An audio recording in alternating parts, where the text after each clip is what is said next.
আসসালামু আলাইকুম। Ruhi simple life ব্লগে জানাই আবারও স্বাগতম। কাছে এবং দূরে, দেশ এবং দেশের বাইরে যে যেখানে আছেন, আশা করি আল্লাহর অশেষ রহমতে ভালো আছেন। আলহামদুলিল্লাহ, আমরাও ভালো আছি। আজকে আমি আরেকটি নতুন ভিডিও নিয়ে চলে আসলাম আপনাদের মাঝে। আশা করি ভালো লাগবে। প্লিজ আমার পুরাতন বন্ধুরা, ভিডিওটি কন্টিনিউ করার আগে একটি লাইক দিয়ে ভিডিওটি কন্টিনিউ করবেন। আর যারা নতুন, ভিডিওটি দেখবেন, দেখতে দেখতে ভালো লাগবে।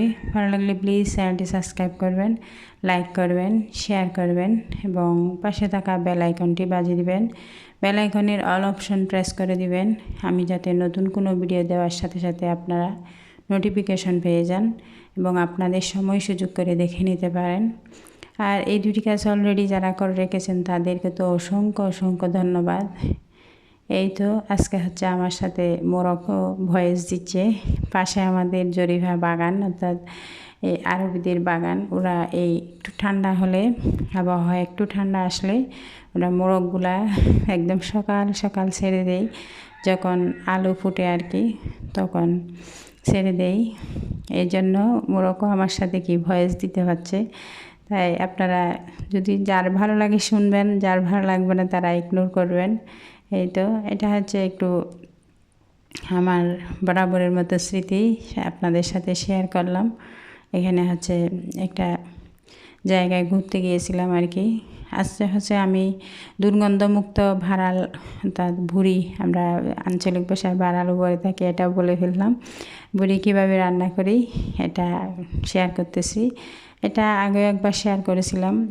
এখন তো আমার পরিবার একটু বড় হয়েছে, যারা নতুন যে তাদের কারো না কারো উপকার আসবে, এই জন্য আমার পরিবারে তো আরও নতুন নতুন সদস্য যোগ হয়েছে, তাদের জন্য আজকের ভিডিওটা করছি। এখানে হচ্ছে আমি একটা লেবু, তারপর হলুদ দিয়ে মেখে এই সিদ্ধ করার জন্য দিয়ে দিব। এই একটা লেবু দিলে কি হয়, এই এটার দুর্গন্ধটা একদম চলে যায়। একটা দুর্গন্ধ থাকে, এটার জন্য খেতে ভালো লাগে না আর কি। মোরগের ডাকটা শুনতে আমারও ভালো লাগে। এখানে হচ্ছে আমি দুর্গন্ধমুক্ত ভুঁড়ির জন্য এই একটা লেবু চিপে তারপর হলুদ দিয়ে সিদ্ধ করে নিয়েছি। এখন হাতে মাখা গরুর মাংসের মতো সব কিছু দিয়ে আমি ম্যারিনেট করে নিচ্ছি। তারপর সিদ্ধ করতে বসিয়ে দেব। শুধু দিব না, আমি এখানে হচ্ছে এই পেঁয়াজ দিলে কি হয়, নিচ দিয়ে লেগে যায় সিদ্ধ হওয়ার সময়, তাই আর কি। এই টিপসটা যদি কেউ ফলো করতে চান ফলো করতে পারেন। আমি কিন্তু পেঁয়াজ ছাড়া ভুঁড়িটা রান্না করব, তারপর যখন আবার ভুনা করব তখন পেঁয়াজটা দিব। এইভাবেই ভুনা করলে আমার সাথে কাছে ভালো লাগে আর কি ভুঁড়ি। এই তো এখন সব কিছু দিয়ে দিচ্ছি এক এক করে। শুকনা মশলাগুলো দিয়ে দিয়েছি, তারপর আদা বাটা, রসুন বাটা, তারপর মশলা মরিচ এগুলো আর কি দিয়ে দিচ্ছি এক এক করে। অনেকেরই আসলে জানা থাকে না, ভুঁড়িটা গন্ধের জন্য খেতে চায় না। অনেকেই আবার জানে, যারা জানেন না তাদের জন্য এই ভিডিওটা দিলাম। আজকের ভয়েসটা আমি মোরগ ডাকার জন্য দিতে পারতেছি না, মোরগকেই ভয়েসটা দিচ্ছে। জানি না কার কেমন লাগে। আমার কথার মাঝে যদি কোনো ভুল ত্রুটি হয়ে থাকে প্লিজ আমাকে ক্ষমা দৃষ্টিতে দেখবেন, এটা হচ্ছে আমার অনুরোধ। আর যারা আমার চ্যানেলটি সাবস্ক্রাইব করেন নাই, প্লিজ যদি ভালো লেগে যায় চ্যানেলটি সাবস্ক্রাইব করবেন। আর ভিডিওটি সবাই ফুল ওয়াচ করবেন। আমি যাদের ভিডিও দেখি ফুল ওয়াচ করি, আর যদি ফুল ওয়াচ করতে না পারি চ্যানেলে ঢুকিই না। যখন ঢুকি তখন যদি ভিডিও বাদ পড়ে যায় তাহলে এক এক করে কিছু ভিডিও দেখার চেষ্টা করি, দেখেই দিই অলরেডি।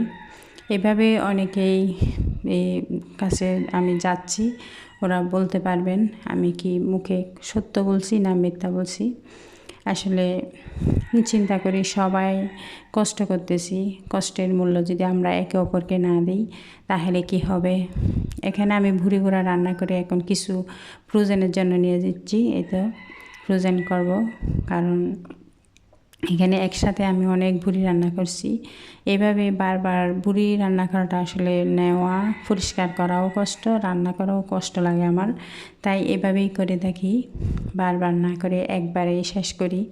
অর্থাৎ এখানে 2টা বুড়ি আমি একসাথে রান্না করে নিয়েছি, কিন্তু একসাথে তো পরিষ্কার করতে পারি নাই। পরিষ্কার করতে অনেক টাইম লেগেছে, ফ্রিজে রেখে রেখে তারপর পরিষ্কার করেছি। এই তো এখন আমি এই বক্সগুলো রিফিল করে তারপরে এখন ডিপ ফ্রিজে সংরক্ষণ করব। এই যে এখন আমি সকালে বয়েসটা দিচ্ছি, তাই মোরগও চলে আসছে, ওদের আরবিদের মোরগ ওরা ছেড়ে দিয়েছে আর কি। তাই বয়েস মুরগি সহ দিচ্ছে, মোরগ সহ দিচ্ছে, কী আর করার। আমি তো এখন আর কিছু করার উপায় নেই, কোথায় যাব। এইটা এখানে হচ্ছে আমি এখন বুড়িগুলা আবার রসুন দিয়ে বাগার দিয়ে তারপর হাফ ফ্রাই করে এখানে আমি পেঁয়াজটা দিয়ে দিচ্ছি। ওই যে বললাম আমি পেঁয়াজ দিয়ে নেই, এভাবে হাফ ফ্রাই করে পেঁয়াজটা দিলে দেখবেন কীরকম স্বাদ আসে, আপনারা ট্রাই করতে পারেন। আমি এভাবেই করে থাকি।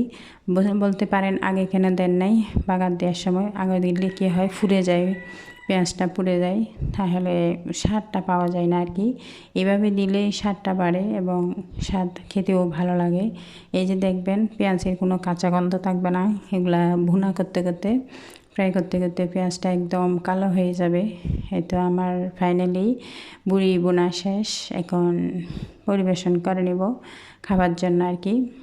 এই তো বুড়িটা আমার দেখেন কত ইয়াম্মি হয়েছে বুড়িটা। আমার পরিবারে ইদানিং অনেকে এসেছেন, কিন্তু আমি অনেকের পরিবারে গিয়েছি, অনেকের পরিবারে যেতে পারছি না। প্লিজ আপনারা আমাকে কমেন্টিতে একটি মেসেজ করবেন, কারণ কমেন্টস বক্সে কমেন্ট চেক করে যাওয়াটা অনেক অনেক অনেক কষ্ট, এবং তো এটা স্প্যাম কমেন্ট হয়ে যায়। কী আর করার, সবাইকে তো অনেক অনেক বলেছি, কেউ তো শুনতেছে না। আজকে আমার বয়সটা দিতে খুবই কষ্ট হচ্ছে, একদিকে মোরগের ডাক আর একদিকে আমি ঠান্ডা পানি খেয়েছি, কথা বলতে কষ্ট হচ্ছে। এই গরমটা দিনে রাতের বেলা একটু কম পড়ে এবং দিনের বেলা আসে ঠিকই আগের মতো, এখনও কমতেছে না, এই আর কি কষ্ট, কী আর করার। এখানে হচ্ছে আমি এই আরেকটি চুলায় আবার একটা রান্না বসিয়ে দিয়েছি, রান্নার জন্য আমি তেল দিয়ে দিচ্ছি। এই তো আপনারা আপনাদেরকে আমি যেই কথাটা বলতেছি আপনারা কমিউনিটিতে গিয়ে মেসেজটা করবেন, কারণ আমি যেতে সহজ হবে খুঁজে পাচ্ছি না, এই আর কি। বলে দেখতেছেন কমেন্টস কেন খুঁজে পাচ্ছেন না, কমেন্টসের উপর কমেন্টস হচ্ছে, কমেন্টস তো বেশি, এই ভিউজ চেয়ে কমেন্টস বেশি, তো এতগুলা কমেন্ট খুঁজে তারপর অন্য পরিবারে যাওয়া খুবই কষ্ট, খুবই কষ্ট। এই জন্য আমি এই আপনাদের কাছে এটা অনুরোধ করতেছি, কারণ এটা হচ্ছে আমার পাওনা। এই যে আপনারা আমাকে সাপ করেছেন, আমি যদি সাপ না করি এটা হচ্ছে আমার পাওনা, আমি মনে করি আর কি। এই তো এখানে হচ্ছে বেগুন ভাজি করবো আজকে।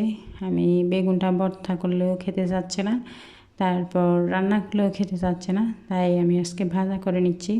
ভাজা করার পর আমি তো খাওয়ার পরে বয়েস দিচ্ছি, ভাজা করার পর বেগুনটা খারাপ হয়নি, ভালোই হয়েছে।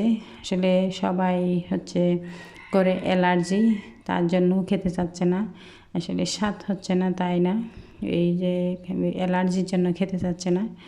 এই অ্যালার্জি থাকলে তো বেগুন খুবই কষ্ট খাওয়া, অ্যালার্জি বেড়ে যায় এই আর কি।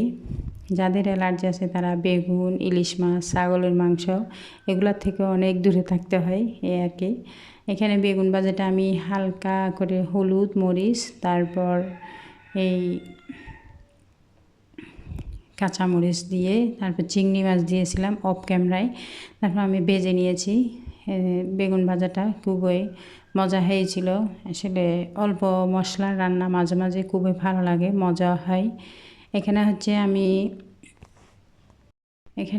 ভাত দিয়ে ভাত রান্না করে ফেলতেছি, কারণ ঠান্ডা ভাত কেউ খেতে চায় না। আমি আগে চুলায় এই ভাতটা তুলে দিয়েছি, কারণ আগে আগে যদি তুলে দিই পানিটা তাহলে পানি একটু গরম হবে, তাই এদিকে আমি চাল নিতে চলে এসেছি। চাল এখন দিয়ে ধুয়ে তারপর ভাতটা চুলায় তুলে দিব। আসলে কিচেনে আসলে একটার পর একটা কাজ, এত যে কাজ কিভাবে বের হয়, এক সময় এই কাজগুলা করতে পারতাম না আর কি, কি কোনটার পর কোনটা করব দেখে থাকতাম। আরেক চুলায় মাছ হচ্ছে, একটার পর একটা করতে হচ্ছে। বেগুন ভাজাটা হয়ে গেছে, এখন আমি মাছটা তুলে দিয়েছি। এক চুলায় মাছ, আরেক চুলায় ভাত দিয়ে দিছি। আজকের বয়সটা দিতে আমার ভীষণ কষ্ট হচ্ছে। একদিকে মোরগের ডাক, আরেকদিকে আমার গলার সমস্যা। একবার বলে দিয়েছি, আবারও বলতেছি, কারণ আপনারা প্লিজ আজকে কষ্ট করে আমার ভিডিওটা দেখে নেবেন। কী আর করব, সুযোগ সুবিধা তো সবসময় এক সমান হয় না। এখানে হচ্ছে আমি কিছু শাক নিয়ে নিয়েছি। এগুলা হচ্ছে কেলা কচু শাক বলে থাকি, কলা কচু শাক আমাদের চিটাঙের বাসায় আর কি, কে কীভাবে বলেন আমি জানি না। এগুলা কিন্তু ডায়াবেটিসের এক প্রকার ওষুধ বললেই চলে। আমার শাশুড়ি মা যখন একটা অপারেশন হয়েছিল, ওই অপারেশনের সময় ডায়াবেটিস বাড়তেছিল, এগুলা খেয়ে ডায়াবেটিস কমিয়ে তারপর এই এই অপারেশনটা ভালো হয়েছে আর কি, সাকসেস হয়েছে। এটা আমি এখানে রোপণ করেছি, আলহামদুলিল্লাহ, আল্লাহ দিয়েছি, খেতে পারতেছি।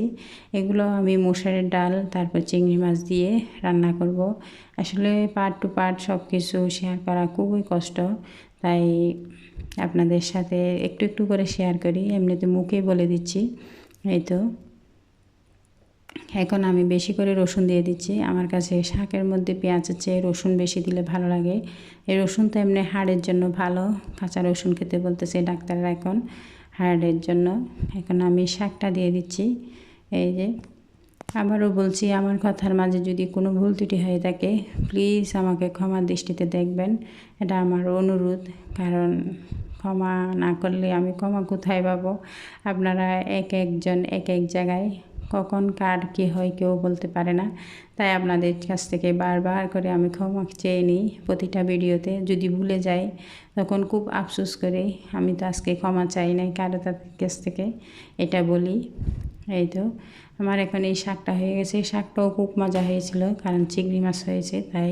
আসসালামু আলাইকুম, আল্লাহ হাফেজ।